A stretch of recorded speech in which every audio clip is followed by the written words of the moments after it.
السلام علیکم ورحمۃ اللہ وبرکاتہ۔ سامعین محترم اور ناظرین محترم، آج عید المبارک کا تیسرا دن ہے اور آپ ماشاءاللہ سب حضرات یہ عید الاضحیٰ کی خوشیاں بانٹ بھی رہے ہوں گے اور سمیٹ بھی رہے ہوں گے۔ آپ کی خوشیوں کو مزید بہتر کرنے کے لیے FM 97 کی پوری ٹیم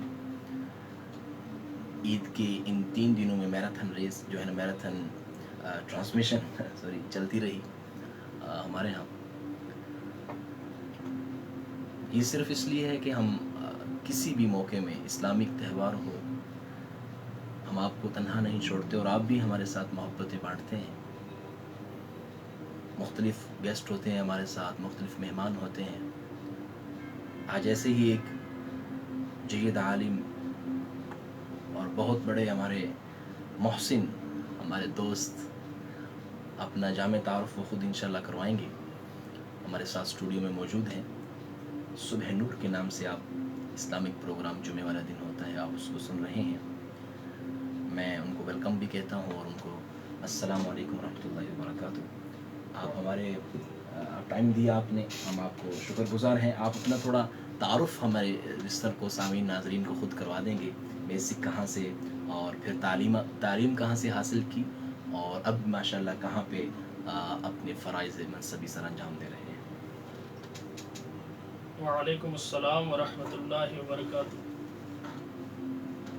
سب سے پہلے آپ کا شکریہ، FM 97 کھاریاں کا شکریہ کہ جنہوں نے ہمیں اس قابل سمجھا اور بات کرنے کا موقع فراہم کیا۔ میرا تعلق، اصل جو تعلق ہے گلگل بلتستان کا علاقہ چلاس اور اس کا ایک گاؤں تھور نالا، وہاں سے 20 سال سے تقریباً پنجاب میں موجود ہے، یہیں پر ہی جی دعوت کی نسبت سے اور یہیں پر تعلیم حاصل کی۔ اچھا، ماشاءاللہ۔ اور پھر یہیں پر اللہ تعالیٰ دین کی خدمت بھی لے رہا تو ہے۔ تعلیم آپ نے گجرات میں حاصل کی؟ گجرات میں بھی حاصل کی، میں چونکہ تقریباً پورا ملک گھوما ہوں ماشاءاللہ، الحمدللہ۔ تو اس کے بعد کچھ عرصہ لاہور میں، پھر مانسیرہ میں، پھر پشاور میں، اس کے بعد حضر و اٹک میں، پھر لاسٹ 4 سال جو ہے وہ کراچی میں۔ ماشاءاللہ، یہ پورے ملک سے آپ نے فیض حاصل کیا ہے اور جہاں جہاں بھی آپ کو یعنی علم کے سمندر ہیں، دریا ہیں، جہاں جہاں فیض جاری ہے آپ نے وہاں سے اپنی تشنگی کو اور اپنے علم کی جو سیرابی کے لیے آپ وہاں پہ گئے ماشاءاللہ۔ یہ اور آج کل آپ کہاں پہ ہمارے گجرات میں کہاں پہ خدمات سر انجام دے رہے ہیں؟ اس وقت الحمدللہ کنجا ہے، علاقہ ہے گجرات کا۔ اچھا، یہ گجرات کے ساتھ جو جی جی، ٹھیک ہے، وہاں مسجد میں امامت اور خطابت کے فرائض سر انجام دے رہا ہوں۔ ماشاءاللہ ماشاءاللہ۔ یہ کتنا عرصہ ہو گیا آپ کو مساجد اور مدارس اور خطابت کی دنیا میں؟ کتنا عرصہ ہو گیا آپ کو؟ 2015 کی فراغت ہے جی الحمدللہ، اور اس کے بعد اب سے لے کر عملی میدان کے اندر جو ہے اللہ تعالیٰ دین کی خدمت لے رہا ہے۔ ماشاءاللہ۔ اس سے پہلے تو سارا طالب علمی کا زمانہ تھا، اب بھی طالب علمی کا زمانہ ہے، چونکہ ذرا عملی میدان میں آ گئے ہیں، اس لیے یہ تقریباً 6-7 سال کا، 5-6 سال کا عرصہ بن رہا ہے۔ صحیح۔ تو گجرات والے نے آپ سے کیا، چونکہ آج عید کا موقع ہے، ہم ساری چیزوں کے ساتھ لے کے چل رہے ہیں، گجرات والوں کو کیسا پایا آپ نے؟ ماشاءاللہ ہر لحاظ سے اچھے ہیں۔ اچھا، ہاں دیکھیں آپ صحیح بتانا ہے۔ جی جی الحمدللہ، ایسی کوئی بات نہیں ہے، بہت اچھے الحمدللہ۔ اور گجرات تو آپ جہاں بھی جائیں، آپ کہہ دیں کہ میں گجرات سے ہوں تو بس وہ کہتے ہیں نا، نام ہی کافی ہے۔ اچھا، نہیں وہی معاملات آپ ہیں۔ حوصلہ افزائی کر رہے ہیں، کچھ اور کر رہے ہیں؟ نہیں جی، جو حقیقت ہے وہ میں بتا رہا ہوں۔ ٹھیک ہے، چلیے اللہ آپ کو جزائے خیر دے۔ عید کا موقع ہے، آپ بھی ماشاءاللہ محبتیں دے رہے ہیں، تو ہمارے ساتھ بہت ہی محترم مہمان موجود ہیں۔ آج ہم اس حوالے سے بات کریں گے کہ عید حقیقت میں، کیونکہ ہمیں سیکھنا ہے، ہر معاملے کو سیکھنا ہے، اللہ تعالیٰ کی طرف سے ہماری تربیت ہو رہی ہوتی ہے، تو ہمیں سیکھنا ہے عید کی حقیقت کیا ہے، عید کا فلسفہ عید کیا ہے، قربانی کا فلسفہ کیا ہے، اور عید کی جو خوشیاں ہیں ان کو کیسے بہتر کیا جا سکتا ہے۔ ہمارے ساتھ زاہد حسین صاحب موجود ہیں، سلام پیش کر رہے ہیں۔ وعلیکم السلام۔ ملک رضوان اوان صاحب ہیں، جتنے بھی سننے والے ہیں ہم ان کا تہ دل سے ان کے مشکور ہیں، ویلکم کہتے ہیں ان کو۔ آج عید کا تیسرا دن ہے اور آج بھی ہماری میراتھن ٹرانسمیشن جاری رہے گی۔ اسلامک پروگرام ہوتا ہے جمعے والے دن سب سے پہلے، تو آج ہم اس حوالے سے بات کریں گے۔ حضور، یہ عید کا فلسفہ اور عید کی قربانی کا فلسفے بھی ہم بات کر چکے ہیں ہمارے یعنی یوم عرفہ میں، یعنی 9 ذی الحجہ کو ہم نے تفصیل سے اس پہ کوشش کی بات کرنے کی۔ آج ہم تھوڑا بات کریں گے عید کی حقیقت کے حوالے سے، عید کی حقیقت کیا ہے اور عید کی خوشیاں، تو عید کے پیچھے فلسفہ کیا ہے؟ کیا ہر عمل کے بعد اللہ کی طرف سے یہ ایک انعام ہے، جیسے حدیث میں آتا ہے کہ یہ اللہ کی طرف سے مہمانی کے دن ہے؟ جی، کیا وجہ ہے؟ اس کی بنیادی وجہ یہ ہے کہ انسان کا ہر عمل جو ہے اپنے رب کو راضی کرنے کے لیے ہوتا ہے۔ بے شک۔ تو انسان جب بھی کوئی عمل کرتا ہے اس کے بعد اسے خوشی محسوس ہوتی ہے۔ تو وہ ایک محاورہ بھی مشہور ہے، اگر آپ سعید ہیں تو آپ کا ہر دن عید ہے، سبحان اور اللہ، اگر آپ کے دل میں قدر ہے تو ہر رات لیلۃ القدر ہے۔ ماشاءاللہ ماشاءاللہ، تو سبحان جب اللہ، کیا انسان خوبصورت جوڑا ہے آپ نے۔ جب انسان نیک اعمال کرتا ہے اس سے جو دل کو خوشی ملتی ہے، دراصل یہی انسان کی عید ہے۔ چونکہ آپ علیہ الصلوۃ والسلام جب مدینہ طیبہ تشریف لے گئے تو ہر قوم کے تہوار ہوا کرتے ہیں، تو وہاں پر بھی لوگ جو تھے زمانہ جاہلیت کی جو رسمیں تھیں ان کو ادا کرتے تھے۔ تو آپ علیہ السلام نے ان سے پوچھا کہ یہ کیا ہے؟ کہا جی یہ ہمارے لیے خوشی کا دن ہے، عید کا دن ہے۔ تو ہم زمانہ جاہلیت سے یہ جو پروگرام ہے کرتے چلے آ رہے ہیں۔ تو آپ علیہ السلام نے فرمایا کہ اللہ تعالیٰ نے اس امت کو بھی عید عطا فرمائی، 2 عیدیں، ایک چھوٹی عید ہے اور ایک بڑی عید ہے۔ اور پھر مسلمانوں کی عید میں، عید کی خوشیوں میں، اور دیگر جو اقوام عالم ہیں، غیر مسلم ہیں، دیگر جتنے بھی مذاہب ہیں، ان کی خوشیوں میں بہت بڑا فرق ہے۔ چونکہ ان کی جتنی بھی خوشیاں ہیں وہ کھیل تماشا ہے، ایک میلہ ہے، لہو لعب ہے، وہ دین سے آزاد ہوتے ہیں، اپنی روایتی اقدار سے آزاد ہوتے ہیں، بالکل تمام چیزوں سے ماورا ہو کر وہ اپنی عید کی خوشیاں مناتے ہیں، جس کے اندر بہت ساری خرافات ہیں، وہ ساری کرتے ہیں۔ لیکن مسلمانوں کو جو اللہ تعالیٰ نے عید دی ہے تو کہا عید کی خوشی بعد میں منانا، پہلے میرے در پر حاضری دینا، سبحان اللہ، میرے حضور سے ہو کر جانا، کہیں عید کی خوشیوں میں کھو نہ جانا، اس لیے کہ حاضری پہلے میرے در پر ہے اور اس کے بعد آپ نے خوشی منانی ہے۔ اس میں بھی انداز یہی رکھا اللہ تعالیٰ نے کہ چھوٹی، چونکہ رمضان کا پورا مہینہ جو ہے روزوں کے اندر گزر جاتا ہے، وہاں پر وہ عید کی خوشی ہے۔ اور چونکہ بڑی جو عید ہے یہ تو سراسر قربانی ہی قربانی ہے نا، آخری جو یہ ذی الحجہ کی جو 10 راتیں ہیں اور 10 ایام ہیں بلکہ، اور رمضان کے اختلاف ہے علماء کرام کے اندر کہ آیا رمضان کا آخری عشرہ زیادہ فضیلت والا ہے یا ذی الحج کے یہ جو 10 دن ہے یہ زیادہ فضیلت والے ہیں۔ تو اس کو تطبیق یوں دیا گیا ہے کہ رمضان کی آخری طاق راتیں وہ زیادہ فضیلت والی ہیں، اور حج کے یہ جو پہلے 10 ذی الحجہ کے پہلے 10 دن ہیں یہ دنوں کے اعتبار سے زیادہ فضیلت والے ہیں۔ تو دن کے اعمال محبوب ترین ہیں اور رات کے اعمال بھی مقبول ترین اعمال ہے، جس کے اندر انسان اللہ کا انتہائی مقرب بن جاتا ہے۔ وہ قربت ہی وہ خوشی ہے جو ہر مسلمان حاصل کرنا چاہتا ہے۔ چونکہ آپ نے کہا کہ عید کی خوشی، تو اصل عید یہ ہے، وہ کسی نے کہا لیس العید لمن لبس الجدید، عید یہ نہیں ہے کہ انسان اچھے اچھے کپڑے پہنے اور اچھی اچھی جوتیاں پہنے، برانڈڈ کپڑے پہنے، نہ بابا، بلکہ اصل عید کیا ہے؟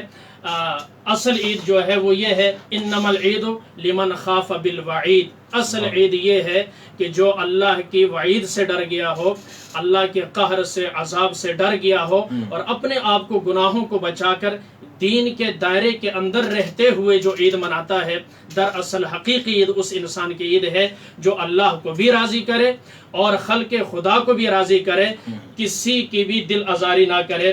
اور پھر فرمایا لیس العید لمن تبخر بالعود، عید یہ نہیں ہے کہ انسان اچھی اچھی عمدہ خوشبوئیں لگائے، پرفیومز لگائے اور اپنے آپ کو معطر کرے، خوشبودار کرے، بلکہ انما العید لمن تاب ولا یعود۔ اصل عید یہ ہے جس نے توبہ کی اور پھر گناہوں کی طرف لوٹ کر نہیں گیا، جس نے توبہ کی، یہ ایسی خوشبو ہے کہ جو اس کے بدن سے ہمیشہ آتی رہے گی، اس کے چہرے سے پتہ چلتا رہے گا۔ تو عید ظاہری طور پر خوشبو لگانے کا نام نہیں ہے، بلکہ ظاہر اور باطن کو ایک کرنے کا نام عید ہے۔ پھر فرمایا لیس العید لمن نصب القدور، عید یہ نہیں ہے کہ انسان جو ہے وہ اچھی اچھی اور عمدہ عمدہ ڈشیں پکائے، جیسے آج عید کا تیسرا دن ہے اور سارے لوگ بہترین قسم کی ڈشیں بنا رہے ہیں، پکا رہے ہیں، اور پھر حد اعتدال سے گزر کر جو ہے ایمرجنسی میں پہنچ جاتے ہیں. تو کہا یہ عید نہیں ہے، بلکہ عید کیا ہے؟ انما العید انما العید لمن سعد بالمقدور، کہ عید تو یہ ہے کہ انسان جو ہے وہ اپنی کوشش کے مطابق محنت کرتا ہے، سعی کرتا ہے، اور حتی الامکان یہی کوشش کرتا ہے کہ وہ نیک بنے، نیک بخت بنے، اور اس کی کوشش میں وہ لگا رہتا ہے. تو دراصل عید یہ ہے. پھر فرمایا آپ کو یہاں سے ہمارے لسنر بھی ہمارے ساتھ موجود ہیں، ہم ان کو بھی شامل کریں گے، اور وہ سوالات جوابات کا بھی سلسلہ ہمارا جاری رہتا ہے. یہ ہمارے کچھ دوست ہیں، وہ اپنا آپ کو یعنی زی جان طاہر صاحب ہیں. السلام علیکم ورحمۃ اللہ وبرکاتہ. صبح بخیر. آپ کو بھی صبح بخیر. اسی طرح ہمارے ساتھ زاہد حسین صاحب ہیں، وہ سلام پیش کر رہے ہیں، اور بہت لمبا ایک میسج کیا ہے جس میں انہوں نے ایک ہمارے لیے پیغام دیا ہے کہ عید کے موقع پر ہمیں احساس کو بھی بیدار کرنا چاہیے. اپنے جو اندر احساس ہے انسان کا، قربانی کا، عید کی قربانی بڑی عید ہے یا چھوٹی عید ہے، اس میں احساس کا پہلو کے ساتھ ساتھ چلتا رہتا ہے. جیسے کہ چھوٹی عید پر عید الفطر پہ جو فطرانہ یعنی سب پہ لازم کیا گیا ہے جو بھی استطاعت والے ہیں، اور اسی طرح جو بڑی عید پر قربانی کے ذریعے لوگوں کی مدد کا. تو یہ بڑا اچھا انہوں نے پیغام دیا ہے. اور سیالکوٹ سے زاہد حسین صاحب ہمارے ساتھ موجود رہے. حضور آپ نے اس پہ فرمایا ہے کہ عید جو ہے یہ اللہ نے عملوں کے ساتھ ان کو جوڑا ہے. یعنی جیسے ہم دیکھتے ہیں عید الفطر سے پہلے رمضان ہے، روزے رکھے، اب خوشی کا موقع دے دیا کہ اب آپ کے لیے خوشی ہے. اور یہ حقیقت میں ایک انسان کو یاد دلایا جا رہا ہے کہ تھوڑا سا عمل کیا ہے ایک مہینہ، اس پہ اتنی خوشی، تو حقیقت میں جب اصل نتیجہ جو آخرت میں نکلنا ہے اس کی خوشی کا کیا عالم ہوگا. اور آپ نے عید کی جو اصل روح ہے اس کے بارے میں آپ فرما رہے ہیں، مولانا سیف الرحمان صاحب، کہ اصل عید کی روح یہ ہے کہ انسان جو ہے ایسے عملوں میں لگے، ایسے اپنے اخلاق ایسے بنائے کہ جو ہے اس کے اندر اس کو ظاہری بناوٹ کی ضرورت نہ پڑے، وہ اس کے اندر روحانیت کے اعتبار سے اس کے اندر ہمیشہ کے لیے وہ تعمیر ہوتی رہے. تو اس پہ آپ فرما رہے تھے کہ عید کا فلسفہ، یعنی آپ بتا رہے تھے کہ کھانے وانے، تو کیا کھانے وانے میں کوئی اسراف کی کوئی ترتیب ہے یا کیا ہونا چاہیے اس میں؟ جی، پھر اللہ تعالیٰ نے تو صریح حکم دیا ہے قرآن مجید کے اندر، کھاؤ پیو مزے کرو، لیکن پھر دوسری جگہ یہ بھی فرمایا کہ کھاؤ پیو لیکن اسراف مت کرو. اسراف میں بہت ساری چیزیں آ جاتی ہیں. اسراف میں حد سے زیادہ کھانا بھی اسراف میں شامل ہے، حد سے زیادہ خرچہ اس انداز سے کرنا جہاں ضرورت نہیں تھی، اس طرح کی چیزوں کے اوپر پیسہ خرچ کرنا، اور وقتی طور پر خوشی حاصل کرنے کے لیے. اس سے یہ بھی ہو سکتا تھا کسی غریب کو آپ دے دیتے، اس کی جو ہے عید اچھی بن جاتی. دیکھیں، مزہ جتنا حاصل کرنا چاہیں گے آپ کر سکتے ہیں، لیکن شریعت نے ہر چیز کی ایک حد رکھی. جیسے صحابہ کرام رضوان اللہ تعالی علیہم اجمعین کی زندگیوں کے بارے میں ہمیں یہ چیز ملتی ہے کہ وہ اپنے اوپر دوسروں کو ترجیح دیتے تھے کہ میری خیر ہے، دوسرا جو ہے اس سے فائدہ حاصل کرے. یہ چیز ہمارے ہاں بہت کم پائی جا رہی ہے. ہم کہتے ہیں بس ہم مزے اڑا لیں، ساتھ والے کی خبر نہیں اس کے گھر میں کیا پکا ہے یا نہیں، پتہ نہیں ابھی تک انہوں نے کچھ پکایا بھی ہے یا نہیں. جیسے وہ بھائی صاحب نے سوال کیا تھا، تو یہ احساس جو ہے، قربانی نام ہی اس چیز کا ہے، اور لفظ قربانی سے ہی یہ مفہوم سمجھ میں آتا ہے. چونکہ دنیا کا وجود، دنیا کے اندر دو چیزیں ہیں جس پر دنیا کا وجود قائم ہے.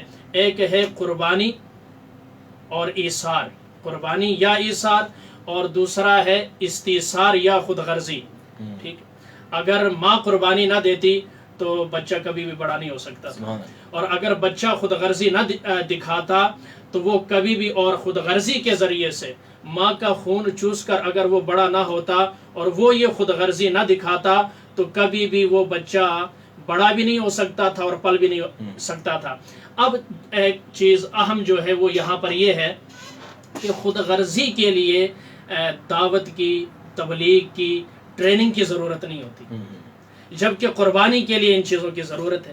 یعنی جیسے تعلیم حاصل کرنے کے لیے محنت کرنی پڑتی ہے، جہالت کے لیے کوئی محنت نہیں، اندھیرے کے لیے کوئی محنت، روشنی کے لیے محنت. روشنی کے لیے اہم بات آپ نے فرمائی، اس کو جاری رکھیے گا کہ یعنی قربانی کے لیے محنت ہے.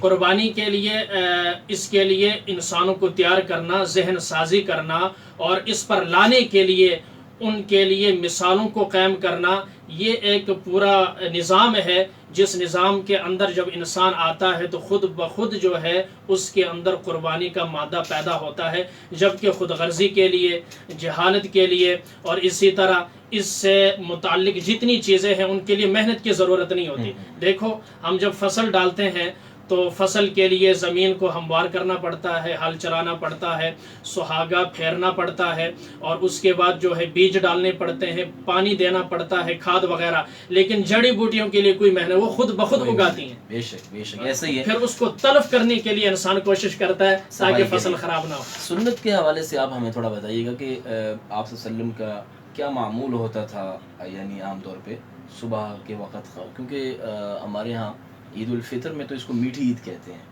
تو کیا بڑی عید پہ جب ہمارے ہاں ایک گوشت کا بھی سلسلہ ہوتا ہے تو آپ صلی اللہ علیہ وسلم کیا اسی اپنے ہی جو قربانی کا گوشت ہوتا تھا اس کے ساتھ یعنی کوئی کھانا وانا عید کے بعد کی ترتیب؟ جی ایک ترتیب تو یہ ہے کہ سنت عمل یہ ہے کہ چھوٹی عید پر جو ہے چونکہ رمضان کا پورا مہینہ روزے رکھے ہوتے ہیں تو عیدگاہ جانے سے پہلے کوئی میٹھی چیز کھا کر جائے، یہ سنت عمل ہے.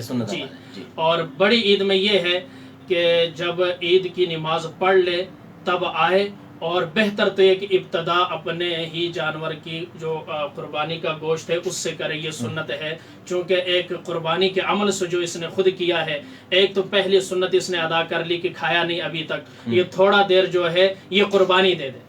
یہ کس کی؟ پیٹ کی قربانی ہے، کھانے پینے کی قربانی ہے. چونکہ قربانی کا دن ہے تو ابتدا بھی قربانی سے ہی کرنی ہے، اور پھر جب وہ واپس آئے گا تو جس جانور کو قربان کیا ہے اسی کو کھائی دے، ڈبل قربانی ہو جائے. ایسے ہی اس کے ساتھ اگر خود گھر میں پالا ہو جانور کو، جو سب سے اچھا عمل ہے، جو سب سے زیادہ قربانی ہے کہ انسان خود اس کو پالے، اس کے ساتھ مانوس ہو، پھر اسی جانور کو انسان اپنے ہی ہاتھ سے اس کو قربان کرتا ہے. تو اس میں یعنی لاشعوری طور پہ اس طرف درس بھی دیا جاتا ہے کہ جن جذبوں کو تم نے پال رکھا ہے اور جن سے تم مانوس ہو چکے ہو اور جن پہ تمہاری اب ان کے بغیر گزارا نہیں ہے، تو جس طرح اس جانور کو گھر میں پالا تھا، محبت دی تھی، اب اس کے باوجود آپ اس کو خود ہی چھری سے ذبح کر رہے ہو. اسی طرح کیونکہ حکم آ گیا اللہ کا، اسی طرح اگر حکم اللہ کا کسی ایسے جذبوں پر بھی آ جائے کہ جو ہمارے اندر موجود ہیں، جو ہم نہیں چھوٹ پا رہے، اگر ان پر بھی اللہ کا حکم آتا رہے تو ہمیں ان پر بھی ایسے ہی چھری چلانی ہے تاکہ ہمیں قربانی کا صحیح فلسفہ حاصل کر سکیں. اس میں ہمیں یہ بھی بتائیے گا کہ قربانی کے عام طور پہ جو ایام ہیں ان میں ایک سوال یہ پوچھا جاتا ہے عام طور پہ کہ رات کو قربانی کی جا سکتی ہے، اور یہ بھی ساتھ میں سوال ایڈ کر لیں کہ عید کی نماز سے پہلے اگر کسی نے قربانی کر لی، عید کی نماز سے پہلے اگر کسی نے کر لی تو اس کا کیا حکم ہے؟ اور اسی ساتھ یہ بھی کہ کیا پورے گاؤں میں، کیونکہ مختلف مساجد میں عید ہو رہی ہوتی ہے، تو ہر مسجد میں عید ہو جانا ضروری ہے یا کسی ایک مسجد میں بھی عید ہو جائے؟ کیونکہ ٹائم مختلف ہوتا ہے، کئیوں نے اس دفعہ کئی 7:30 بجے چلے گئے، کئیوں نے 6 بجے تک بھی کروائی ہے، اور ہم نے خود 6:30 بجے نماز پڑھی ہے. تو اس پہ کیا ہے کہ کوئی ایک علاقے میں، ایک گاؤں میں ایک جگہ پہ عید ہو جانا کافی ہے یا ساری جگہوں پر عید مکمل ہو جائے پھر قربانی ہوگی؟ اس پہ ماشاءاللہ یہ بہت اچھا سوال ہے جو وقت کی ضرورت بھی ہے اور ہر ایک بندے کو اس کی خواہش بھی ہے کہ مجھے پتہ چلے. آپ نے 2 سوال کیے. پہلا سوال یہ تھا کہ کیا رات کو قربانی کر سکتے ہیں؟ تو یہاں فقہاء کرام فرماتے ہیں پہلے زمانہ چونکہ روشنیوں کا نہیں تھا، اتنے انتظامات نہیں ہوتے تھے، وہ لالٹین جو ہے وہ تھا، یا جو موم بتی وغیرہ، یہ چراغ وغیرہ، اس کے ذریعے سے وہ سارا نظام تھا. تو اس میں خطرہ تھا کہ پوری رگیں نہ کٹ پائیں، تو اس لیے تھا کہ دن کو ہی قربانی کر لے. اب چونکہ ایسا زمانہ ہے رات اور دن ایک برابر ہیں تو اب رات کو بھی قربانی کر سکتے ہیں، لیکن بہتر جو ہے وہ دن کا ہی ہے، اس لیے کہ وہاں پر رگیں جو ہے ساری کٹ جائیں اور دن کو سارے جو ہیں وہ بیدار بھی ہوتے ہیں، کہ جذبہ بھی ہوتا ہے. رات کو جو ہوگا کرنے والا ہوگا یا کروانے والا ہوگا، اس طرح سے مزہ پھر نہیں آتا. اور دوسرا سوال آپ نے کیا کہ کیا کہ تمام مساجد میں عید ہو جائے تب قربانی کریں یا کسی ایک مسجد میں ہو جائے تو قربانی کر سکتے ہیں؟ تو یہ گاؤں اور شہر کے لحاظ سے تھوڑا سا فرق یہ ہے، گاؤں میں چونکہ عید کی نماز نہیں ہوتی تو وہاں پر طلوع آفتاب کے بعد کسی وقت بھی انسان قربانی کر سکتا ہے، وہ چونکہ نماز عید کے پابند نہیں ہے۔ شہر میں یہ ہے کہ جہاں اگر شہر میں کسی ایک مسجد میں بھی نماز ہو چکی ہے، جو آپ کا شہر ہے اس میں کسی ایک مسجد، مثلا ایک مسجد میں تھا 5:45 بجے، اگر وہاں 5:45 نماز ہو گئی ہے تو اب اس پورے علاقے میں کوئی بھی قربانی کر سکتا ہے، کوئی حرج نہیں۔ ہاں اگر کہیں پر بھی نماز عید ادا نہیں کی گئی اور آپ نے قربانی کر لی تو آپ کی قربانی نہیں ہوئی، آپ کو دوبارہ سے قربانی کرنی پڑے گی۔ یعنی یہ ہمیں سمجھنا چاہیے، فرما رہے ہیں کہ قربانی پورے علاقے میں، جیسے کھاریاں ایک ہمارا پورا یعنی سٹی ہے، تو جہاں جہاں کھاریاں کا نام بولا جاتا ہے شہر کے اعتبار سے، تو وہاں جہاں بھی عید کی نماز ہو جائے تو پورے علاقے کی طرف سے اجازت ہے، وہ کر سکتے ہیں۔ اور ساتھ میں فرمایا کہ رات کو بھی قربانی کی جا سکتی ہے، لیکن بہتر یہ ہے کہ دن کے وقت کی جائے قربانی۔ اس کے ساتھ میں آپ نے فرمایا کہ دیہات میں، اس دیہات سے مراد وہ دیہات ہیں، وہ ڈیرے قسم کے، جو گاؤں سے باہر ڈیرا ہوتا ہے، کچھ 2-4 لوگ وہاں پہ رہتے ہیں، وہاں عام طور پہ عید کی نماز نہیں ہوتی، کئی دفعہ مساجد بھی وہاں موجود نہیں ہوتی، تو وہ لوگ گاؤں کے ساتھ ریلیٹڈ ہوتے ہیں۔ تو ایسے دیہات سے مراد ایسی ڈیرا اور ایسی جگہیں جہاں پہ گاؤں سے دور ہیں، 1-2-4 گھر ہیں، وہاں مسجد نہیں ہے، تو وہاں اگر کوئی آدمی صبح صادق، یعنی صبح صادق جب ہو جائے اس کے بعد بھی اگر قربانی کر لے تو اس کی قربانی ہو جائے گی، بشرطے کہ وہاں عید کی نماز نہ ہوتی ہو، اور اگر ہوتی ہو تو پھر اگر کسی نے کر لی تو اس کو دوبارہ کرنی پڑے گی اگر وہ صاحب استطاعت ہے، اور اگر صاحب استطاعت نہیں ہے تو پھر اس کے لیے علماء نے یا اس شریعت نے اس کے لیے گنجائش رکھی ہے۔ اچھا، قربانی کے حوالے سے بعض لوگ جو ہیں اس ڈاؤٹ میں بھی ہوتے ہیں کہ گھر میں ایک آدمی، ایک فرد قربانی کر لے تو یہ کافی ہوتا ہے، تو کیا ایسا یہ صحیح کنسیپٹ ہمارے معاشرے میں پایا جاتا ہے؟ نہیں، اس کے لیے بھی ظاہر مسائل کی دنیا بہت بڑی دنیا ہے۔ جی، جس بالغ، قربانی کے لیے شرط ہے مسلمان کا ہونا، عاقل ہونا، بالغ ہونا، ٹھیک ہے، اور صاحب نصاب اگر نہ بھی ہو لیکن اس قدر ہو کہ اس پر قربانی واجب ہو جائے، صاحب استطاعت ہوگی، جی صاحب استطاعت جو ہے اس کے اوپر۔ تو اس کے لیے اس کی تفصیل یہ ہے کہ جس کے اوپر جو صاحب استطاعت ہے اس کے اوپر قربانی ہوگی۔ مثلا گھر کے بیٹے کے اوپر بھی قربانی ہے، اہلیہ کے اوپر بھی ہے، والد صاحب کے اوپر بھی ہے، تو کہتے ہیں جی چلو اس باری نا ابے دی کر لئیے، پھر اگلی باری ویکھیں گے، تو اس طرح کرنے سے نہیں ہوگا۔ جس کے اوپر واجب ہے وہ قربانی کرے گا، کسی ایک کے ادا کرنے سے دوسروں کے ذمے سے جو ہے واجب جو ہے وہ ادا نہیں ہوگا۔ یعنی یہ تو پھر اس طرح ہو گیا جیسے نماز ہر ایک بندے کی اپنی ہے۔ جی بالکل۔ تو ایسے یہ بھی اس کنسیپٹ پایا جاتا ہے کہ چلیں اس دفعہ میں کر لیتا ہوں، اگلی دفعہ بیوی کی طرف سے کر دیں گے، حالانکہ ہو سکتا ہے اگلی دفعہ خود بھی صاحب استطاعت ہو اور پھر دوسروں کی طرف سے کرنا، تو یہ ممکن ہے کہ اپنی قربانی واجب ہو انسان پہ اور وہ چھوڑ کسی اور کی کر دے، جی جیسے مردوں کی طرف سے ہم کرتے ہیں۔ جی یہ بھی بالکل نہیں کر سکتا، بلکہ یہ جب اپنے اوپر واجب ہے دوسرے کی طرف سے کرے گا، وہ دوسرے کی طرف سے ہوگی بھی نہیں، خود بخود اس کی طرف سے ہو جائے گی۔ اچھا، اگر نیت دوسروں کی کر لیں پھر بھی اس کی طرف سے، پھر بھی اس کی طرف سے ہو جائے کیونکہ اس کے اوپر واجب۔ ٹھیک ہے۔ اور بعض دفعہ یوں بھی ہوتا ہے کہ ہمارے بیرون ملک میں لوگ ہوتے ہیں، تو ہم یہاں پہ ایک ہی جانور لے کر ان کی طرف سے اجازت ہوتی ہے یا نہیں ہوتی، اس میں وضاحت کیجیے گا۔ لوگ دوسروں کی طرف سے قربانی کر دیتے ہیں نا، دوسرا ایک آدمی کی کوئی بھائی ہے یا کوئی بیٹا باہر ہوتا ہے، اس کی طرف سے قربانی، تو کیا ان کی اجازت یا ان کی وکالت یا ان کا حکم دینا ضروری ہوتا ہے، یا ان کے بغیر بتائے بھی کر دیں تب بھی ان کی طرف سے ہو جائے گی اگر وہ صاحب استطاعت ہو؟ اس میں بھی یہ مسئلہ ضروری ہے کہ اگر ایسے ہے جیسے عموماً چلتا ہے کہ اجازت دیں یا نہ دیں کوئی فرق نہیں پڑتا، تب تو ٹھیک یعنی ہے، ان کی اجازت ہوتی ہے، ہوتی ہے، ٹھیک، وہ برا نہیں مناتے، میرا اور تیرے والا چکر نہیں ہے، اور کیوں اور کب والا چکر نہیں ہے، تو پھر تو ٹھیک ہے۔ ٹھیک، اور اگر ایسا نہیں ہے تو پھر سری اجازت کا یا وکیل کا ہونا ضروری ہے تاکہ ان کی قربانی صحیح ہو سکے، چونکہ قربانی ایک چھوٹی کوئی چیز نہیں ہے یا کوئی چھوٹا سا عمل نہیں ہے کہ ہم اپنے خواہش کے مطابق، مرضی کے مطابق اور اپنے موڈ کے مطابق کرنا شروع کر دیں، بلکہ اس کے لیے ایک لائے عمل ہے، مسائل ہیں، اور پورا ایک سنت طریقہ ہے۔ ان طریقوں کو جب اپنا کر کریں گے تو ظاہر ہے پھر اللہ کا اتنا قرب بھی ملے گا اور بارگاہ الہی میں وہ مقبول بھی ہوگی۔ ماشاءاللہ۔ یہ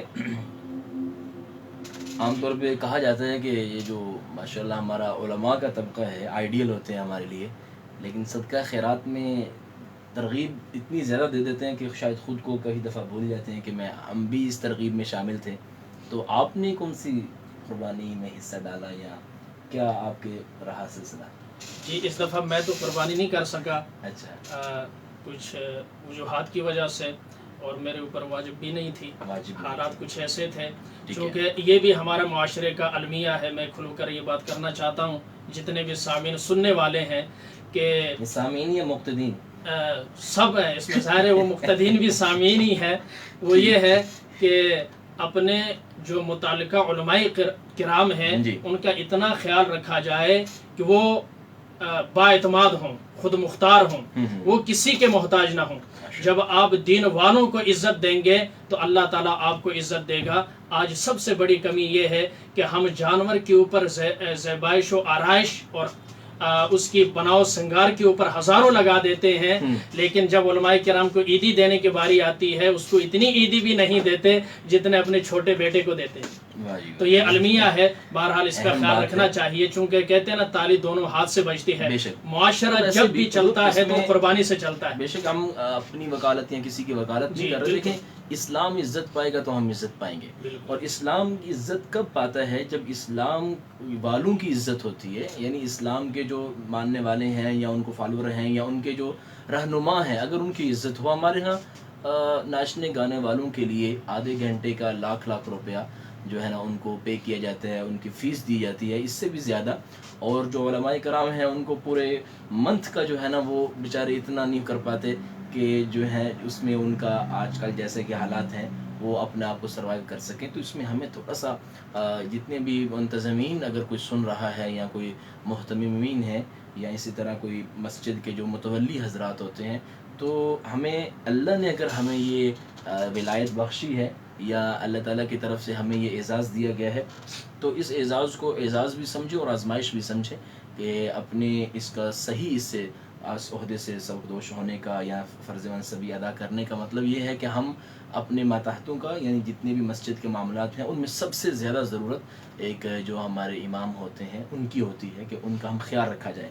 تو ویسے لوگوں کا جو ہے نا ہمارے ہاں جو قربانی کی جاتی ہے جو 3 حصے کرتے ہیں، تو یہ کچھ سنت سے ثابت ہے یا پھر یہ بہتر ہے، یہ مستحب ہے ایسا کرنا یا کوئی فرض ہے، واجب ہے؟ کچھ لوگ یہ سمجھتے ہیں کہ مطلب یہ کرنا واجب ہے، بہت ضروری ہے 3 حصے کرنا۔ چلیں اس طرح اگر سوچ کر لوگوں کو گوشت پہنچ جائے یہ بھی اچھی بات ہے، لیکن مسائل کی دنیا میں ہمیں ہر چیز کو واضح کرنا ہوتا ہے۔ تو کیا واجب فرض ہے یا کیا ہے یہ؟ جی واجب یا فرض تو نہیں ہے، بہتر یہ ہے، چونکہ قربانی ہے، پھر وہیں مفہوم سامنے آئے گا۔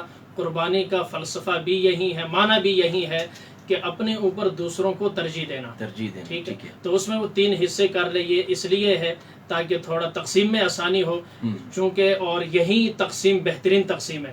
ایک یہ کہ اپنے لیے رکھے، اور دوسرا یہ کہ اپنے اقربا، رشتہ دار، اعزاء، اقارب جو ہیں ان تک پہنچائے، تحفہ بھی ہوگا، اور اس کی اپنی طرف سے قربانی ہوگی، اپنی قربانی کی قربانی ہوگی کہ وہ اپنا جو ہے پالا ہوا محبوب جانور کا بہترین قسم کا گوشت کسی کو دے رہا ہے، یہ قربانی ہے۔ اور تیسرا یہ کہ جو غرباء اور فقراء اور مساکین ہیں ان کے حصے میں بھی شاید جنہوں نے کئی مہینے ہو گئے گوشت نہ کھایا ہو، سالوں سے گوشت نہ کھایا ہو، تو ان کو بھی یہ ایک موقع مل جاتا ہے کہ جس میں وہ جی بھر کر اور پیٹ بھر کر وہ گوشت کھا سکتے ہیں، اور ان کی جو گوشت کی ایک تمنا ہوتی ہے وہ ختم ہو جاتی ہے۔ تو اس لیے کہا کہ اس کے اگر 3 حصے کر دیں تو بہتر ہے، بانٹنا بہتر ہے۔ اس میں ایک میں آپ سے رائے لوں گا کہ یہ کہا جاتا ہے، آج کل سوشل میڈیا پہ ایک بات وائرل ہوئی ہے کہ وابٹا والوں سے گزارش ہے کہ نا کہ 2 دن کوئی نا لائٹ بند رکھیں تاکہ لوگ جو ہے گوشت کو فریز نہ کر سکیں۔ تو کسی نے کہا کہ وہ جو غریب ہے وہ کیا کرے گا پھر، اس نے تو دھوپ میں تھوڑے خشک کرنا ہے اس کو، اس نے بھی تو کہیں رکھنا ہے۔ خیر یہ ایک اچھی ایسی بات تھی۔ تو یعنی گوشت کو تقسیم کرنا زیادہ بہتر ہے، اور یہی فلسفہ ہے قربانی کا۔ اگر کیا ہم اگر سارا ایک آدمی رکھ لے تو شریعت اس کو کوئی حرج نہیں ہے اس کے اندر، لیکن دینے میں بہتر ہے، دینے والا ہاتھ لینے والے ہاتھ سے بہتر ہے۔ اس میں ایک اور گزارش کرے کہ جب ہمارے گھر میں گوشت آتا ہے، وہ کسی بڑے جانور کا ہو یا چھوٹے کا، تو پہلے سب سے اس کا جو معائنہ کیا جاتا ہے اور دیکھا جاتا ہے اس کی کیا فلسفہ ہے پیچھے، اسے کیوں کرتے ہیں ہم؟ کہ جیسے گوشت آتا ہے پہلے وہ کہتے ہیں منو ہائی ذرا ایک باری ایک یہ دیتا ہے، تو پھر وہ دیکھتے ہیں اچھا دیکھو ایک ہی دیتا ہے، تو اس سے محبتیں بڑھتی ہیں، نفرتیں بڑھتی ہیں، کیا ہوتا ہے اس سے؟ ہمیں کیا کرنا چاہیے اس اس میں ہم کسی کا خلوص جیسے ہی آ جائے ہم اس کو خلوص مان لیں, اس کا یہ یاد رکھ لیں کہ اس نے ہمیں یاد رکھا ہے, یا ہم اس کو جج بن جائیں, ان کے گوشت کی جو ہے نا وہ چیک کرنے لگ جائیں کہ کیا دینا چاہیے تھا اور کیا دیا ہے. کیونکہ گوشت میں جو ساری چیزیں ہوتی ہیں, چربی بھی ہوتی ہے, اس میں ہڈیاں بھی ہوتی ہیں, ساری اب سب کو بانٹ کے سب کو ملا کر انہیں تقسیم کرنا ہوتا ہے. ہمارا رویہ کیا ہونا چاہیے جب ہمارے گھر میں کہیں سے شاپر میں ایسی چیز آتی ہے, ہمیں رویہ کیا ہونا چاہیے اس وقت؟ ہمارا رویہ تو شکر کا ہونا چاہیے. جب نعمت ملتی ہے تو انسان اس پر شکر کرتا ہے, اور اللہ کا وعدہ ہے کہ اگر شکر کرو گے لَإِن شَكَرْتُمْ لَأَزِيدَنَّكُمْ. چونکہ ہمارے ہاں تھوڑی دین کی کمی ہے اور اس بات کو سمجھنے کی کمی ہے کہ ہم نے کسی کے ساتھ کیا معاملہ کرنا ہے. ہمارے ہاں ایک یہ رواج پل چکا ہے معاشرے کے اندر اور بڑھ چکا ہے کہ جیسا ہمارے ساتھ کوئی کرے گا ہم ویسا ہی کریں گے. اچھا کرے گا تو اچھا کریں گے, اگر برا کرے گا تو برا کریں گے. اب دیکھنے کا جو بدگمانی سے شریعت نے منع کیا, اسلام نے منع کیا ہے کہ یہ بھی ہوتا ہے. دیکھیں ظاہر پتہ تو ہوتا ہے فلانے نے بھیجا, اور باقاعدہ نام بتاتے ہیں جی فلانے نے بھیجا ہے, دیکھتے ہیں اس نے کیسا دیا ہے, پھر اس سے وہ محبت کا بھی اندازہ لگا لیتے ہیں, پھر وہ آئندہ کے ایک جو ہے وہ ترتیب بنا لیتے ہیں جب ہم دیں گے تو ان کو کیسا دینا چاہیے. تو اس سے میرا خیال ہے جیسے آپ فرما رہے تھے کہ نفرتیں ہیں جو ہیں وہ پنپتی ہیں, وہ جنم لیتی ہیں. بہتر تو یہ ہے کہ جس نے جیسا بھی دیا ہو اس کو اللہ کی طرف سے عطیہ سمجھتے ہوئے, اللہ کی نعمت سمجھتے ہوئے, کیونکہ گوشت جو ہے تمام کھانوں کا سردار ہے, تو اس کو اچھے طریقے سے لے چے جائے کہ کسی کے بدگمانی اپنے کے سینے کے اندر پالے. اور اس کا بہتر یعنی طریقہ یہی ہوگا کہ ہم اس کو دیکھیں مت, اندر کھول کے نا اس کو مت دیکھیں, کیونکہ انسان متاثر ہوتا ہے. جیسے ہی کوئی چیز دیکھے گا اگر اس کے لیول کی ہوئی تو یہ اچھا اس کے دل میں گمان آئے گا, اور عام طور پہ لیول کی نہیں ہوتی. یہ اصل بات ہے ان دنوں میں عام طور پہ, چونکہ انہوں نے سب ملا کر دینا ہوتا ہے, تو جیسا ہی دیا اگلے کی نفرت دل میں آ گئی, اس کا چل کر آنا, اس کا آپ کے بارے میں سوچنا, اس کا آپ کے اس کے لیے اس کے دل میں آپ کی محبت ہونا, عظمت ہو, تبھی تو وہ کر رہا ہے نا جی. تو وہ آپ کو ایک تحفہ بھیج رہے ہیں, تو تحفہ ہوتا ہے جیسا کہ ہم اس کو کہتے ہیں. ایک وجہ سے آپ دیکھ سکتے ہیں کہ اس کو چھوٹے گوشت والے ٹرے میں رکھنا ہے یا بڑے گوشت والے میں رکھنا ہے, اس لحاظ سے دیکھیں. دوسرا یہ بھی دیکھیں کہ ان کے گوشت دیکھنے سے پہلے اپنے آپ کو دیکھیں کہ آپ نے کن کن کو کیسا کیسا گوشت بھیجا ہے اور دیا ہے. ظاہر جیسا آپ نے دیا ہے ویسا ہی آئے. جی ہاں, اور اس پہ ہم آپس میں بیٹھ کے نا جو بھی لوگ سن رہے ہیں یا آئندہ جو بھی سنیں گے, ہم اس پہ بات کیا کریں آپس میں بیٹھ کے, کیونکہ سب انسان بولتا ہے تو اس کے اندر کام کرنے کی انرجی پیدا ہوتی ہے. جب تک انسان سنتا رہتا ہے, مثال کے طور پہ جب ہم یہ بات کریں گے کہ ہمیں نہیں دیکھنا چاہیے تاکہ دوسرے کی نفرت پیدا نہ ہو, تو یہ بات وائرل ہو جائے گی معاشرے میں, تو اس میں کم سے کم بولنے والا کا خود کم سے کم اس پر عمل کر لے گا. اور جب اندر فریج میں ایک دفعہ جو آپ کا جو اس کو کیا کہتے ہیں اسٹور میں چلا گیا, جو فریز ہو گیا, اب پھر پتہ نہیں چلے گا کس نے دیا تھا, کیسا دیا تھا, اور پھر انشاءاللہ ہمارے لیے محبتیں اسی طرح برقرار رہیں گی. جی, اس میں ایک بات میں آپ سے پوچھنا یہ بھی چاہوں گا کہ یہ حدیث عام طور پہ سنائی جاتی ہے کہ یہ 3 دن اللہ کی طرف سے مہمانی ہے. بالکل, اس پہ ہے نا جی حدیث جی بالکل بالکل.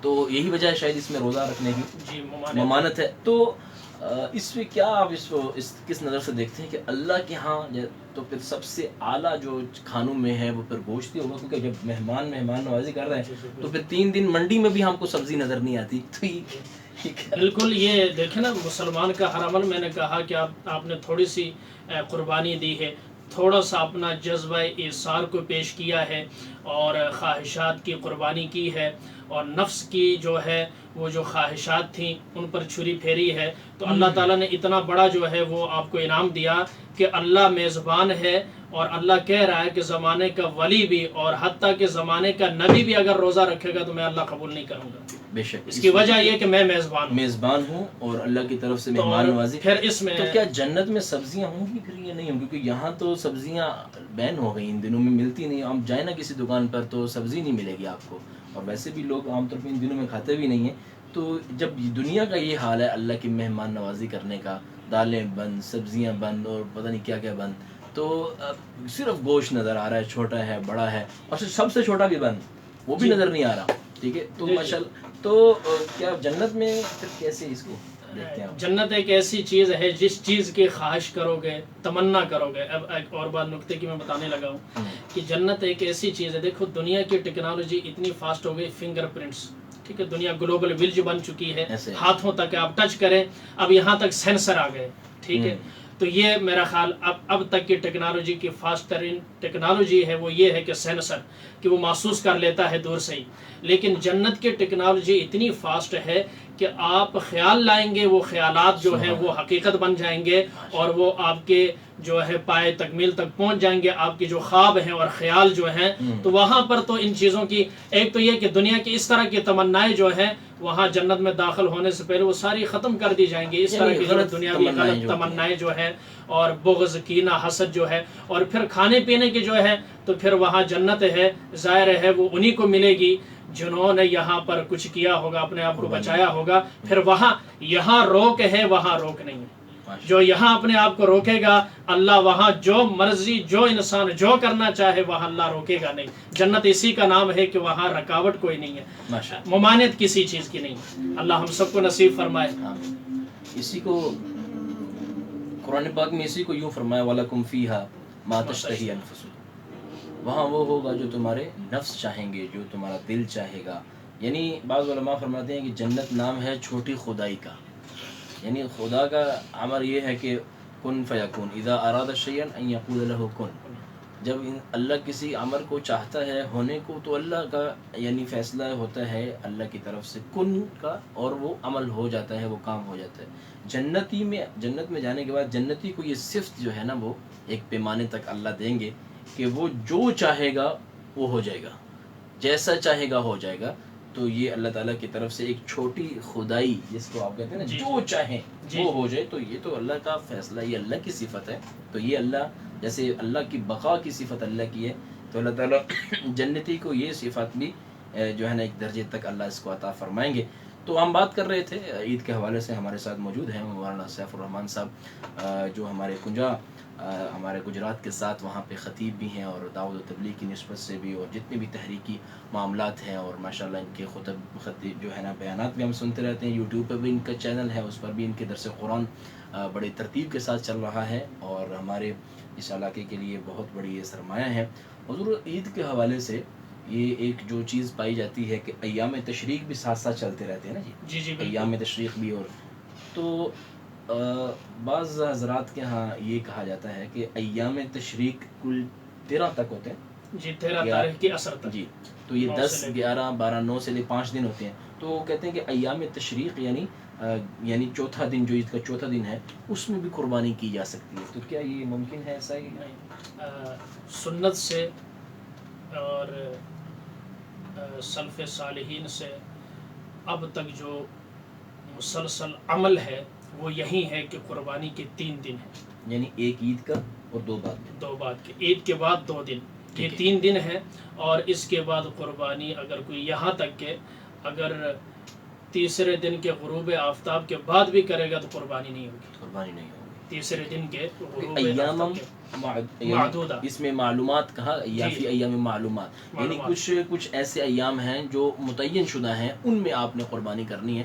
تو اس حوالے سے حدیث میں موجود ہے عبداللہ بن عمر رضی اللہ عنہ کی روایت بھی کہ فرمایا عید جو ہے وہ قربانی جو ہے وہ یوم النحر یعنی 10واں عید کا پہلا دن اور 2 اس کے بعد یعنی 12 تک. تو یہ 3 دن بنتے ہیں. اور اگر ایام تشریق کو ہم کہہ دیں کہ ایام تشریق جو ہے وہ یہ قربانی کے دن ہیں، تو پھر تو 9 ذی الحجہ سے ہی ہم ایام تشریق، تو وہ تو پھر وہ 9واں دن بھی ان کو شامل کرنا پڑے گا. خیر اس پہ ہمارے پاس الحمدللہ احادیث میں روایات موجود ہیں کہ 2 دن ہی عید کے ساتھ اگلے 2 دن، یعنی جیسے آج آخری دن ہے تو یہی دن ہے. قربانی میں 3 جانور عام طور پہ یعنی آپ قربان کرتے ہیں جو بڑے ہیں. ایک اونٹ ہو گیا، اور پھر اس کی گائے اور اس کی ساری اقسام، بکری اور اس کی اقسام ہیں.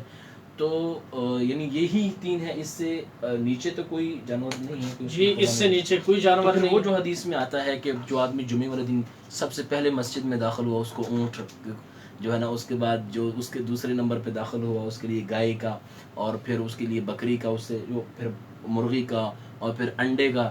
تو کیا گنجائش ہے؟ کرنے کا ثواب ہے نا، کرنے کا ثواب ہے. اچھا. وہ عین قربانی تو نہیں ہے، عین قربانی نہیں ہے. ٹھیک ہے. اس کو اس کے ساتھ ملانا یہ کوئی تک بھی نہیں ہے، اور یہ کوئی ایسا قیاس بھی نہیں ہے کہ جس کے ذریعے سے اصول بنا کر اسے اصول دین میں دین کے اندر شامل کر دیا جائے، یہ ثواب کے مانند ہے۔ اب بظاہر یعنی عقل میں صدقہ کرنے کا صدقہ کرنے کا اجر ہے کہ ہے اس کو صدقہ کرنے کا اجر۔ ایک حدیث میں جو آیا ہے اس الفاظ ایسے ہیں، یعنی وہ قربانی کا بھی لوگ اس طرح کہتے ہیں، جب خطیب سے ہم سنتے ہیں خطبہ کہتے ہیں اونٹ قربان کرنے کا ثواب، اور پھر گائے قربان، پھر بکری قربان، پھر اس طرح ثواب جب بتاتے ہیں تو ڈاؤٹ شاید یہ ہوتا ہے کہ شاید وہ بھی قربانی میں تو جو ہے نا پھر ایسا نہیں ہے، یعنی یہ صرف وہ صدقہ اور یعنی ثواب کے طور پہ، وگرنہ اگر ہم اس کو ویسے ہی مان لیں جیسے کہ اگر یہ قربانی ہو سکتی ہے تو جیسے کہ پھر ہمارے ہاں گائے کی قربانی ہوتی ہے، اونٹ کے اوپر ان کی کھال وغیرہ کا انتظام ہوتا ہے، تو پھر انڈوں کی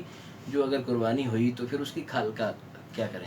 وہ ترتیب بھی ہے، اس کے بعد پھر رگے کاٹنے کا اندازہ بھی ہے، اور پھر اس کا کون سا ہے کہ چہرے کا طرف کون سا ہے، بیک سائڈ کون سی ہے، ٹانگیں کون سی، یہ ساری بہت ساری چیزیں خیر جو ہے اس میں کہیں ہمیں مثال بھی تو نہیں ملتی نا پورے تاریخ اسلامی کے اندر، بلکہ تاریخ انسانی کے اندر بطور صدقہ کے بھی ایسا کسی نے نہیں کیا کہ میں انڈے کو ذبح کرتا ہوں صدقہ کے لیے۔ ہاں انڈا دے دیتے ہیں، انڈا پکا کر کھلا دیتے ہیں، لیکن ذبح کرتے ہوئے آج تک کسی نے نہیں۔ غلام مصطفیٰ صاحب ڈنگر سٹی سے ہمارے ساتھ موجود ہیں، سلام پیش کر رہے ہیں، اور عید مبارک آپ کو بھی، عید مبارک عید کی۔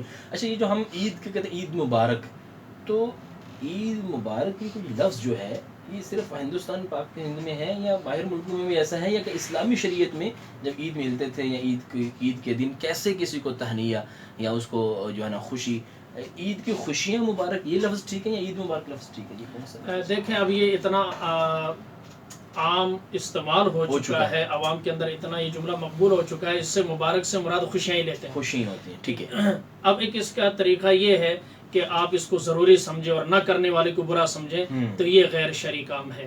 اب کسی کے ساتھ آپ گلے ملے ہیں، کسی کے ساتھ ہاتھ ملائے، کسی کو 2 جملے کہہ دیے، کسی کے 2 سن لیے، پھر تو ٹھیک ہے، لیکن نہ کرنے والے کو برا بھلا کہنا اور کرنے والے کو اچھی نگاہ سے دیکھنا، یہ جو ہے اس کی شریعت اجازت نہیں دیتی۔ بہرحال اس سے اجتناب بہتر ہے۔ پھر اسی طرح ہمارے مساجد میں جو لوگ عید پڑھتے ہیں تو وہاں پہ وہ جو ایک مجمع کریٹ ہو جاتا ہے، پھر وہاں پہ ہم ایک دوسرے سے ملتے بھی ہیں، باتیں بھی ہوتی ہیں، ہلا گلا بھی شروع ہو جاتا ہے، شور ہو جاتا ہے، مساجد کا جو احترام بھی پامال ہوتا ہے، اور بعض میں کچھ اس کو پھر ہم اپنے ویڈیوز وغیرہ بھی شروع کر دیتے ہیں وہیں پہ، تو وہ ایک فوٹو شاپ بننا شروع ہو جاتی ہے مسجد۔ تو کیا یہ صحیح ہے، ایسا ہمیں کرنا چاہیے یا کم سے کم مسجد سے باہر آ جائیں؟ اس میں تھوڑی تفصیل ہے کہ ہر مسلمان یہ سمجھتا ہے کہ مسجد کا ایک حق ہے، وہاں کے آداب ہیں، وہ ایک عبادت گاہ ہے، تو عبادت گاہ میں یہ اس طرح کی چیزیں نہیں کی جاتی جس کو سیر و تفریح کہا جائے، چونکہ ایک سیر و تفریح ہے، ہلا گلا ہے، یہ تو جائز نہیں ہے۔ اگر ایسا کرنا بھی ہے تو پھر مسجد سے ہٹ کر باہر اس کے دروازے میں آ کر وہاں پر گپ شپ بھی لگا لے، سیلفیاں بھی کھینچنا چاہتا ہے تو کھینچ لے، ویڈیو لائیو دکھانا چاہتا ہے، جو کرنا چاہتا ہے مسجد سے باہر کر، کم از کم اندر بھاگ دوڑ جو ہوتی ہے، ادھر سے ایک آتا ہے دوسرا دھکے بھی لگتے ہیں، تو یہ نامناسب ہے۔ جتنا ہم وہ اس سے پرہیز کریں گے بہتر ہے، کیونکہ ابھی عید کی نماز پڑھی ہے، خطبہ سنا ہے، دعا مانگی اللہ کے حضور اپنے لیے، امت مسلمہ کے لیے، ساتھ ہی یہ عمل کریں گے تو شیطان اتنا چلاک ہے، ادھر جو ہی آپ نے نیک عمل کیا ادھر ساتھ ہی اس نے مسجد کے نکلنے سے پہلے ہی آپ کے تمام نیکیوں کو جو ہے ختم کر دیا، آپ جیسے آئے تھے ویسے جا رہے ہیں، نہ کوئی ثواب ملا بلکہ ہو سکتا ہے جو ہے گناہ آپ کے کھاتے میں وہ ڈال لے، تو اس سے جتنا اجتناب کیا جائے وہ بہتر ہے۔ دوسری بات یہ سمجھ لیں، ہم کہتے رہیں گے، لوگ سنتے رہیں گے، لیکن اصول یاد رکھیں، واعظ و نصیحت کی بات اسی انسان کے لیے ہے جو سمجھے اور عمل کرے، جو سمجھنا چاہتا ہو، کیونکہ فرمایا کہ تم اس کو ڈرا سکتے ہو جو ڈرنا چاہتا ہے، قرآن پاک کی آیت کا ترجمہ ہے کہ تم اسی کے لیے، تو ہمیں ہمیشہ اپنے رواج کو، رسموں کو نہیں دیکھنا چاہیے، کیونکہ اسلام رواج کا نام نہیں ہے، اسلام رسموں کا نام نہیں، اسلام ایک دین ہے، ایک طرز زندگی ہے، یہاں پہ اللہ کے احکامات ہوتے ہیں، نبی کا طریقہ ہوتا ہے۔ تو آپ صلی اللہ علیہ وسلم نے عیدیں بھی پڑھی ہیں، تو کیسے پڑھی ہیں، کیا ترتیب تھی، اس کے بعد حضور کیسے ملے ہیں اور کیسے اس کو سیلیبریٹ کیا ہے، یہ ہمارے پاس موجود ہے سارا۔ ہاں ہم اس کو بڑھ کے ایسے کر سکتے ہیں کہ اس کے ساتھ مقابلہ نہ ہو، اس کے بالکل الٹ نہ چلے جائیں، آپ خوشیاں منائیں اور خوشیاں دیں، اور الحمدللہ صحابہ کرام سب ان چیزوں کو دیکھتے ہوئے آئے ہیں، ہم کوئی نئی مخلوق تو نہیں ہے دنیا میں، ہم سب جو ہے نا ان کے پیروکار ہیں، ہمیں جتنا ان کو۔ اچھا یہ ان ایام میں، ایام تشریق میں جو ہم تکبیرات پڑھتے ہیں، تو اس میں بھی تھوڑا سا بتا دیجیے کہ یہ کوئی ایسا شریعت میں کوئی ایک مثال بھی ایسی ملتی ہے آپ کو کہ جس میں کوئی کام ایک دفعہ کرنا واجب ہو 3 دفعہ کرنا سنت ہو، کوئی ایسا وطر ہے کہ تو اس میں تھوڑا سا بتائیے گا کہ ایام تشریق میں ایک تو پڑھنا واجب ہے، عورتیں عام طور پہ بھول جاتی ہیں، تو ان کو کیا ایسی نشانی اپنے مصلے پر ہی کچھ ایسا لکھ کر رکھ لیں، یعنی کوئی ایسا لفظ لکھ کر جیسے ان کو یاد آ جائے، تو اس طرح کیا ہونا چاہیے؟ ایک تو 2 سوال ہیں، ایک تو کتنی دفعہ پڑھنا چاہیے، اور اگر انسان یعنی عورتیں خاص طور پہ وہ بھول جاتی ہیں مستورات، تو ان کو کیا کرنا چاہیے؟ میں تھوڑی سی ایک سوال میرے ذہن میں بھی ہے وہ بھی ایڈ کر کے تینوں کا جواب دے دیتا ہوں، اور ان کا ثبوت کا واقعہ کیا ہے وہ بھی بتا دیتا ہوں۔ پہلا یہ کہ جب جبریل امین مینڈا لے کر آئے اور حضرت ابراہیم علیہ السلام حضرت اسماعیل کی گلے میں چھری رکھ کر زور لگا رہے تھے، تو انہوں نے کہا مزید جو ہے وہ چھری نہ چلائے، وہاں سے دور سے کہا اللہ اکبر اللہ اکبر۔ تو ابراہیم علیہ السلام نے دیکھا، عموماً انسان ایسا ہی ہوتا ہے جب کوئی انسان مصروف ہو، کوئی آواز آئے اور وہ بھی ویرانے میں، تو دیکھتا ہے کون ہے، متوجہ ہوتا ہے۔ تو ابراہیم علیہ السلام نے دیکھا ان کے ہاتھ میں مینڈا ہے، تو انہوں نے کہا لا الہ الا اللہ واللہ اکبر۔ تو اسماعیل علیہ السلام سمجھ گئے کہ غیب سے کوئی انتظام ہو گیا ہے اور میری جان جو ہے وہ بچ گئی ہے، پھر انہوں نے کہا اللہ اکبر وللہ الحمد۔ دوسرا یہ کہ کچھ لوگوں نے سوال کیا کہ کیا اللہ اکبر اللہ اکبر اللہ اکبر 3 مرتبہ پڑھ سکتے ہیں؟ تو ذخیرہ احادیث میں آج تک اور نہ ہی کسی سے سلف اور خلف سے یہ بات منقول ہے کہ 3 دفعہ یہ پڑھا گیا ہو۔ 2 دفعہ یہ اللہ اکبر لا الہ الا اللہ واللہ اکبر وللہ الحمد، یہ ہر نماز کے بعد مردوں کو درمیانی آواز میں اونچی ایک ہی مرتبہ پڑھنا چاہیے۔ 3 مرتبہ پڑھنا سنت سے ثابت نہیں ہے، سنت کے اندر نہیں ہے، آپ علیہ الصلوۃ والسلام کے یہ عمل نہیں ہے، صحابہ کا نہیں ہے، تابعین تبع تابعین ائمہ مجتہدین مفسرین عارفین نیک اور مقبول جتنے بھی بندے گزرے ہیں ان کا یہ معمول نہیں رہا، نماز کے بعد جو ہے ایک ہی مرتبہ پڑھی ہے۔ یہ ہم لوگوں نے اس کو اضافہ کیا، پھر وہ ظاہر ہے غلط چیزیں جو ہیں وہ جلدی فروغ پاتی ہیں، تو ایک ہی مرتبہ پڑھنا ہے، خلاف سنت جو ہے۔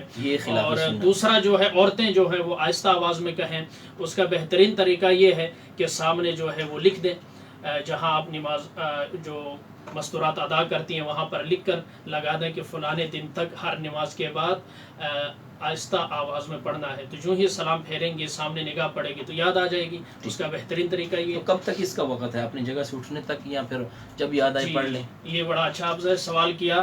اس کا یہ ہے کہ جب تک خلاف نماز جو کوئی کام نہیں کیا، مانے نماز کوئی کام نہیں کیا، کسی سے بات نہیں کی، جگہ چھوڑ کر اٹھے نہیں، دائیں بائیں نہیں ہوئے، نماز کے سلام پھیرتے ہی پھر یہ کہنا ہے۔ اگر بیچ میں کوئی ایسا کام کر لے، کسی سے بات کر لی، فون اٹھا لیا، کسی کے بات کا جواب دے دیا، کسی کو چپ کرا دیا، پھر آپ سے یہ ساقط ہو جائیں گی، پھر توبہ استغفار کے ذریعے سے اس کی تلافی کی جا سکتی ہے۔ یعنی بعد میں ان کو نہیں پڑھنا بلکہ استغفار کرنا۔ استغفار کرنا، ٹھیک ہے، بعد میں استغفار کر سکتے ہیں، اور مرد جو ہے قدرے اونچی آواز میں پڑھیں گے اور عورتیں آہستہ آواز میں پڑھیں گی، اور اگر بھول گیا تو بعد میں استغفار ہو سکتا ہے، بعد میں استغفار کیا جائے گا، بعد میں اس کو وہ جیسے ہم سمجھتے ہیں کہ بعد میں پڑھ لیں، ایسا نہیں ہے، بلکہ بعد میں استغفار ہوگا۔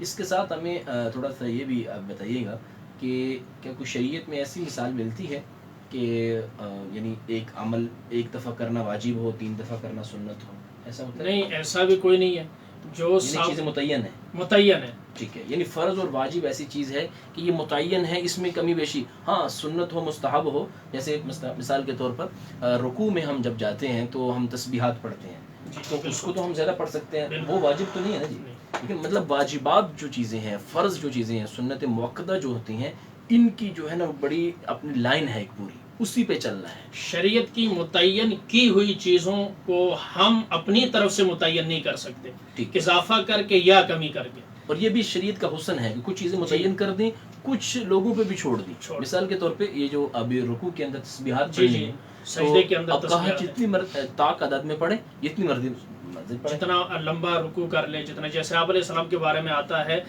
اما عائشہ صدیقہ رضی اللہ تعالی عنہا ارشاد فرماتی ہیں کہ جب آپ رکوع کرتے تو لگتا تھا آج رات رکوع کی ہے، جب آپ قیام کرتے تو یوں لگتا تھا جیسے آج رات قیام کی ہے، جب آپ سجدہ کرتے تھے تو یوں لگتا تھا جیسے آج رات سجدے کی ہے۔ ظاہر 3 مرتبہ پڑھ کر خاموش تو نہیں رہا جاتا، وہاں پر تسبیحات ہیں، دعائیں ہیں، اللہ کے حضور جو ہے نوافل میں ساری چیزیں ہیں، نوافل کے اندر یہی چیزیں ہیں۔ تو شریعت نے اگر کوئی عدد متعین کیا ہے تو ہم اس کے اندر کمی بیشی کر کے، کوئی اضافہ یا کم کر کے ہم کوئی عدد متعین نہیں کر سکتے۔ یہ اسی وجہ سے تو ہمارا دین قیامت تک کے لیے باقی بھی رہے گا اور اس کی حفاظت بھی اللہ کریں گے۔ تو اگر ایک چیز بندہ کبھی مثال کے طور پہ جذبات کبھی انسان کے بڑھتے ہیں، انسان ہے ایمان کبھی تازہ ہوتا ہے، کبھی انسان ایمان کمزور ہو جاتا ہے، تو کبھی ایمان تازہ ہو تو ہم عبادت میں تھوڑا اضافہ کر لیں، یعنی مثال کے طور پر مغرب کے 3 رکھتے ہیں تو 4 پڑھ لیں کبھی، تو اس میں کیا حرج ہے ویسے؟ جی یہ بڑا آپ نے خوبصورت اور میرے دل والا سوال کیا ہے۔ اس طرح حرج سے کیا ہوتا ہے جی اگر ایک چیز کو آپ خوبصورت کر جی لیں؟ میں بتا رہا ہوں کہ ان جذبات کی بھی آپ علیہ الصلوۃ والسلام نے قدر بھی فرمائی اور پھر اس کی حدیں بھی متعین فرمائی، تحدید فرما دی، حدود کے اندر رکھا۔ جیسے ایک صحابی نے کہا کہ میں ساری زندگی شادی نہیں کروں گا، دوسرے نے کہا کہ میں دن بھر اور رات بھر روزہ ہی رکھوں گا، افطار نہیں کروں گا، اور تیسرے نے کہا کہ میں ہمیشہ جو ہے عبادت کے اندر ہی مشغول رہوں گا۔ تو آپ علیہ الصلوۃ والسلام کو جب پتہ چلا تو آپ علیہ السلام نے فرمایا دیکھو میں نبی ہوں، میں کھاتا بھی ہوں، افطار بھی کرتا ہوں، یعنی روزے بھی رکھتا ہوں اور نہیں بھی رکھتا، اور میں نے شادیاں بھی کی ہیں، اور اسی طریقے سے میں عبادت بھی کرتا ہوں اور سوتا بھی ہوں۔ یعنی صحابہ کے جب جذبات بڑھے نبی علیہ السلام اسے حد کے اندر لے آئے، اس لیے کہ لا رحمانیت فی الاسلام ہے نا، اسلام کے اندر رحمانیت نہیں ہے کہ اپنے اندر سے شریعت ہے ہی حسین، مجھے اور آپ کو اس میں حسن پیدا کرنے کی کوئی گنجائش باقی اللہ نے نہیں رکھی۔ یعنی ہمارے لیے شریعت پر عمل کرنا ہے، اس کو بنانا نہیں، نہیں، بنی ہوئی ہے، اب چلنا ہے۔ جی بالکل۔ تو یہ بڑی اہم آپ نے اشارہ فرمایا اس بات کی طرف کہ شریعت متعین ہے، رستہ متعین ہے، اب ہمیں صرف چلنا ہے، اور یہاں پہ تو اتنا متعین ہے اور اتنا واضح اور شفاف ہے کہ یہاں پہ تو رات بھی دن کی طرح ہے۔ بالکل، رات کے اعمال کیا ہیں یہ بھی بتا دیا، بالکل کیسے، اور یہاں تک حضور میں بڑی کئی دفعہ اس سے محظوظ ہوتا ہوں کہ انسان رات کو سویا ہوا ہے، اچانک کروٹ بدلی اور آنکھ کبھی کھلتی ہے، اس وقت بھی کیا پڑھنا ہے یہ بھی شریعت نے متعین کر دیا۔ بالکل، اور جیسے آپ فرما رہے تھے میں اس بات کی طرف یعنی مجھے اس سے یہ اشارہ ملا ہے، آپ نے فرمایا کہ اللہ اکبر 2 دفعہ ہے تکبیرات تشریق میں، شروع میں 2 دفعہ ہے، اس کو 3 دفعہ بھی نہیں پڑھ سکتے۔ تو ایک آدمی جذبات میں کہتا ہے یار کیا حرج ہے اگر میں 3 دفعہ پڑھ لوں، تو کوئی اور حرج نہیں ہے، بس یہ ہے کہ آپ اللہ اور اس کے رسول کے طریقے پہ نہیں ہیں، آپ اپنے طریقے پہ ہیں، اور شریعت نام ہے مزاج نبوی کو فالو کرنا۔ علیکم بسنتی ہے نا، تم پر میرا جو ہے طریقہ جو ہے وہ ہے لازم، اور میرے صحابہ کا۔ اب اس میں جو یہ کہتے ہیں نا حرج کیا ہے، تو ہم کہتے ہیں یہ کوئی حرج نہیں ہے، چلو آپ نے 3 کہا، کل ایک بندہ 4 کہے گا، وہ کہتا ہے کیا حرج ہے، وہ کہتے ہیں چلو آپ نے 4 کہا، کوئی نہیں 2 ہی زیادہ ہے، پرسوں ایک آئے گا وہ 6 کہے گا، پھر یہ قیامت تک سلسلہ چلے گا، آپ حساب لگاؤ، پھر اللہ اکبر پوری تکبیر بھی کوئی نہیں پڑے گا، اللہ اکبر پر ہی گزارا کرے گا، تو حرج تو پیدا ہوگا، ایک دم نہیں ہوتی، آہستہ آہستہ ہوتی ہے۔ ہر آدمی کی اپنی اختراع ہے، اپنی سوچ ہے، آپس میں افتراق پیدا ہوگا۔ شریعت نام ہے 1400 سال پہلے جو اللہ نے اپنے نبی پہ دین مکمل کیا، اس کا نام شریعت ہے۔ میں اپنے مزاج کو، اپنی سوچ کو اس میں شامل کروں تو وہ سنت نہیں ہوگی، وہ کچھ اور ہوگا، اس لیے ہمیں ہر چیز میں پرکھنا ہے۔ جیسے ہم خود اپنی طرف سے جو ہے نا، وہ مثال کے طور پر وہ کہتے ہیں نا، ایک عورت تھی وہ کسی کا احسان نہیں لینے چاہتی تھی، احسان نہیں لیتی تھی، تو اس کو اب حلوہ پکانا نہیں آتا تھا، اس نے کہا چلو کسی سے پوچھ لیتے ہیں، لیکن اس انداز میں پوچھیں گے کہ اس کو یہ نہ لگے کہ مجھے نہیں پتا، پوچھنے کے حلوہ کیسے پکانا، انہوں نے کہا یہ جو ترتیب ہوتی ہے، پانی رکھنا ہے، انہوں نے کہا یہ منو پتا ہے، انہوں نے کہا اچھا پھر اس کے بعد نا اس کے اندر جب وہ پانی تھوڑا گرم ہو جائے تو سوجی ڈالی جاتی ہے، اے بھی منو پتا ہے، انہوں نے کہا اچھا باپ بتاتے رہے گھی ڈالنا ہے جو بھی، آخر میں جب اس نے دیکھا نا کہ یہ ہر بات میں پوچھ بھی لیتی ہے اور کہتے ہیں پتا بھی ہے، تو اس نے کہا پھر آخر میں نا تھوڑا سا جو آپ کو چولہا اس زمانے میں ہوتے تھے، سوا ہوتی ہے نیچے سوا کا، کہ وہ اوپر آپ نے اوپر ایسے پھینک لینا ہے، جیسے ہمارے ہاں وہ گری کو